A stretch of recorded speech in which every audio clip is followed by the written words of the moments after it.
Psalm 148, verse 10.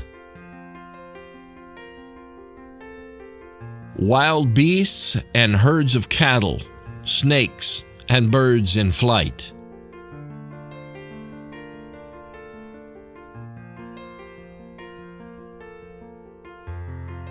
Yes, let the authoritative shout continue as it draws forth praise from every wild beast, bears, wolves, big cats, small cats, every wild beast on the planet.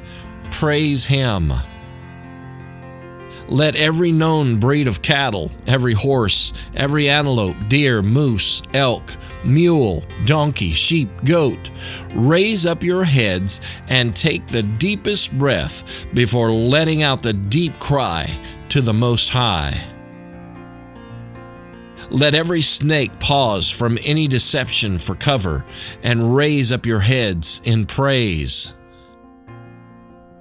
Every bird, from the largest to the smallest, the most beautiful and majestic to the ugliest and seemingly worthless, let the squawk, the crow, the chirp pour out of your throat as your wings are filled with the air of His creation. Fulfill your purpose in the Creator. Hallelujah!